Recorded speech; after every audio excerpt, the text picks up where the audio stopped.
Hey! Et si je vous disais qu'en seulement 30 minutes par jour, vous pouvez devenir gourou en troc en quelques semaines?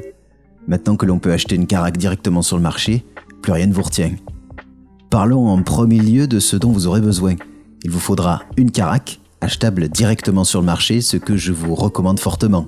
Le choix de la caraque se fait réellement entre deux et je vais y répondre rapidement sans rentrer dans le détail. La caraque avancée offrira un troc globalement très confortable grâce à son poids supplémentaire. Je vous la recommande si vous ne souhaitez pas faire d'autres contenus maritimes en particulier. La caraque volante sera plus polyvalente mais moins pratique pour le troc pur. Ensuite, on favorisera la maîtrise de navigation. Il nous faudra donc un manos de navigation et des accessoires de maîtrise les plus poussés possibles. Pour les artefacts, on utilisera Expert en troc pour son bonus d'expérience au troc, étant notre objectif ici, couplé à des artefacts d'expérience de profession. Les artefacts d'expérience de troc étant aussi rares que de drop l'anneau du riche marchand complet en récoltant la peau d'un dahu. Parlons rapidement du fonctionnement du troc. Lorsque vous ouvrez votre carte, vous voyez apparaître des échanges au-dessus de certaines îles proches de Velia. On parle de routes. Si vous regardez votre carte et que vous débutez, vous n'aurez pas autant de routes que moi. Vous en débloquerez au fur et à mesure pour un maximum de 12, après 20 470 échanges.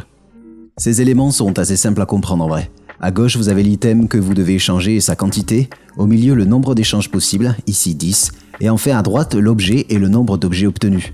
Ici, je peux échanger 10 figurines de mouettes pour obtenir 30 concombres de mer. Notre but sera donc d'avoir les objets à gauche pour obtenir les objets à droite, chaque troc nous rapportant une expérience fixe indépendante de la valeur de l'échange. Cependant, chaque échange demande un nombre de tractations dépendant de votre niveau de troc.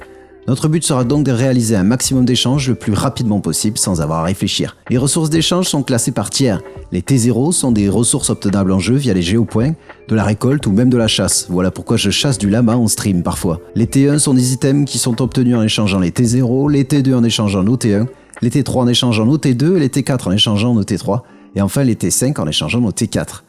Rentrons dans la fenêtre de troc pour expliquer rapidement le fonctionnement. Vous pouvez cliquer sur échappe, menu profession puis troc. Ou depuis le menu du bout à port. Chaque jour, vous commencerez donc avec 150 points d'actualisation et vous pouvez actualiser vos marchandises 3 fois par jour. Le troc se refresh à la même heure chaque matin, dépendant du fuseau horaire. À l'heure de la vidéo, les points de troc reviennent à 150 tous les matins à 7h. Si je débute ma journée, je dois donc cliquer sur actualiser le troc, puis vous choisirez toujours le premier actualisation des marchandises. Je ne rentre pas dans le détail des autres types de refresh, ce n'est pas le but de la vidéo ici, j'en parlerai dans une prochaine vidéo. Vous pourrez actualiser à nouveau les marchandises dans 2 heures, pas avant. Chaque actualisation vous donnera 1 million de tractations. Notre but ici sera d'échanger les T0 contre les T1 seulement, car la route est fixe. Les échanges sont toujours au nombre de 10 et les T1 que l'on obtient ont un poids très faible de seulement 100 LT. Pour afficher les T0 échangeables en T1, vous pouvez simplement cliquer sur tous les trocs et le passer en base niveau 1. Vous voyez ainsi apparaître les échanges que l'on va réaliser. A noter que cliquer sur les T0 ouvre le marché et que vous pouvez détacher cette fenêtre pour la mettre sur un autre écran pour faciliter la recherche dans le dépôt avec l'icône en haut à droite. En pratique, vous devez donc charger les ressources nécessaires pour réaliser chaque échange. Personnellement, je prends un autre personnage afin de ne pas perdre les buffs d'expérience que j'ai sur mon personnage dédié au troc. N'hésitez pas à regarder ma vidéo sur la répartition optimale des personnages que j'ai fait précédemment. Ensuite, je change de personnage. Je prends donc ma corsaire spécialisée dans le troc. Je pars le bout à port et je peux charger directement les ressources depuis le dépôt d'Iliad dans ma caraque. Une fois fait, je suis prêt à faire mon troc. Votre route ressemblera en fait toujours à la même chose. Et je vais vous montrer exactement. Une fois les 12 routes débloquées, ça ressemblera à ça. Pour mettre plusieurs jalons sur la carte, appuyez sur Alt plus clic droit. Vous finirez par connaître parfaitement la route, mais au début cela vous aidera beaucoup. N'hésitez donc pas à jalonner les îles à chaque fois pour ne pas vous perdre. L'ordre que je vous présente ici est l'ordre que je fais, notamment pour profiter de certains courants ou de monstres à tuer sur le chemin. Je vais maintenant vous donner une petite astuce pour passer entre l'île de Randios et Cerca.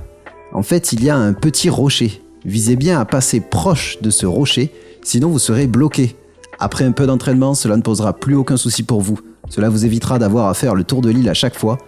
Également, vous pouvez ne pas avoir arrêté votre bateau pour le troc si vous le faites durant la voile joviale, ou tout simplement durant un drift.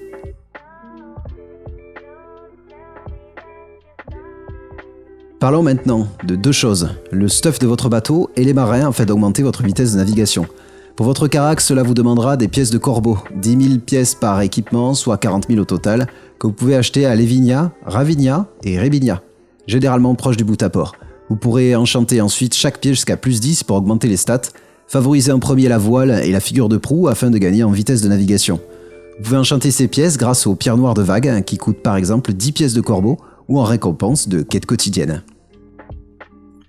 Maintenant, parlons un petit peu des marins. Pour les marins, on ira chercher des marins innocents. Il vous faudra d'abord acheter un contrat de marin à Filaberto Falassi à Eferia ou Islin Bartali à Velia. Les marins innocents apparaissent toujours au même endroit, dans l'auberge de Velia, juste ici, puis proche de la baleine à Eferia, juste ici. S'ils n'y sont pas, changer de challenge ne changera rien. Vous devrez attendre 30 minutes à 1 heure pour que les marins proposés changent. Je n'entrerai pas plus en détail dans les marins, même si on fera une vidéo dédiée dans le futur. Une fois un marin à votre disposition, vous pouvez le placer dans votre bateau. Ils ont un niveau maximum de 10 et gagnent de l'expérience en tuant des monstres. Pensez donc à tuer les monstres sur votre chemin lors de votre troc. Vous avez accès à 10 marins au total, 6 via les quêtes de Velia, 3 via les quêtes de Nampo et 1 via les loyalties. Attention, ils prennent du poids dans votre bateau, même si avec notre méthode, vous pourrez prendre 10 marins sans trop de problèmes. Petit bonus, chaque jour je vous conseille de prendre les quêtes de navigation pour monter votre navigation. Vous avez les quêtes de Velia, les quêtes d'Ilia et les quêtes d'Eferia. Les plus faciles que je prends tous les jours sont celles d'Ilia. Elles demandent simplement de faire 20 trocs et de donner 2 tiers 1.